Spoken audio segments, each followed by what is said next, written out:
Even if others have it worse, it doesn't actually negate your own experience because it's not actually a competition. We each have our own mountains to climb.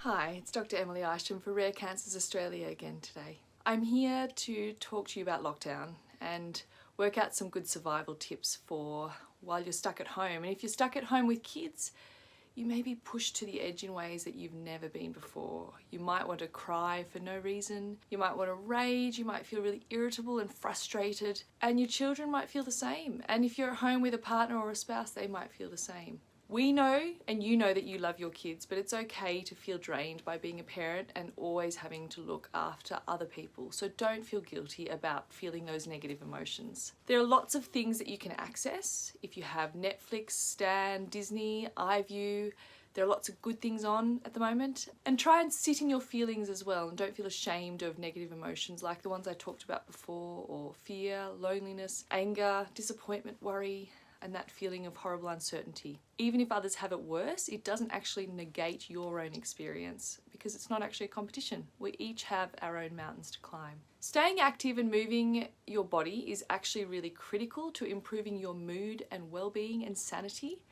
and it helps your physical health as well. So research actually shows that 1 to 2 hours of exercise each week can actually reduce your risk of certain cancers.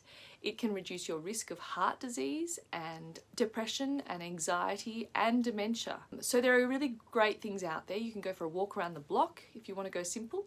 There are workout videos online. You can do Pilates, yoga, aerobics, kickboxing, high intensity interval training, use a stretch band. There's Les Mills that you need a membership to, but you can access online. There's Fitness Blender, and there are lots of other YouTube channels that you can access. You could try and do, if you've got kids at home, sit-ups or push-ups or squats in between Zoom meetings or in between picking up various toys. You can do it with your kids. You can do it while your kettle's boiling or while you're hanging up laundry.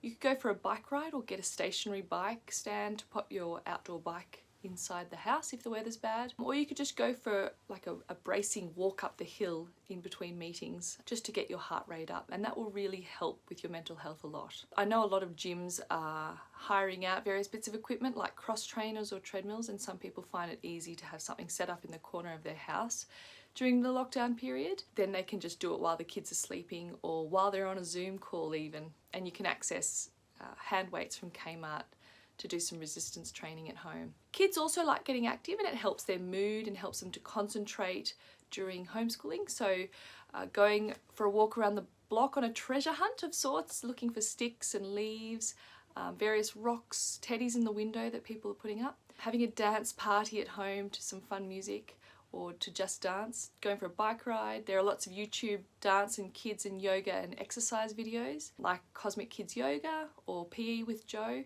And so there are lots of things you can access that are tailored to your children. Just to make sure also that it's really important that you get sunlight on your face every day, get some fresh air, and that can help with your mental health and improving your quality of sleep. Also, being at home means that your routine suffers, so really important to keep your routine, some sort of routine in place, because it gives you more certainty, helps you get up every morning, gives you something to work towards, and takes away more unknown. So if you go to bed and wake up at the same time every day, make sure you get dressed and have a shower or wash your face and have regular meal times, and try not to depend too much on caffeine or alcohol, because that can actually make things worse in the long term. So they're all things that we know, but it's really easy to forget when you're already stressed and anxious and tense. And when it comes to meals, make sure you nourish yourselves with food that gives you joy, with a whole range of whole, unprocessed, colourful foods. Try not to go to the processed foods too often, but don't rule them out. Absolutely indulge.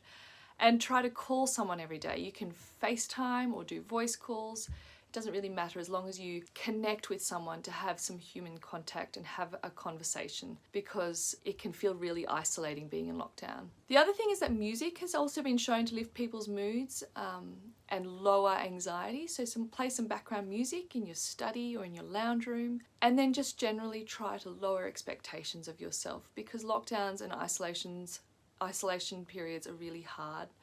We're all meant to live in community, and having isolation as well as the uncertainty of daily changing case numbers, all the fluctuations and restrictions and the government advice, the uncertainty of what this virus is and the unknowns of that, and the fear around that can be really, really unsettling. So please make sure you keep in touch with people and try to select a few of those tips that might help you. And if you have any concerns, please get in touch with us. We'd be happy to help. See you next time.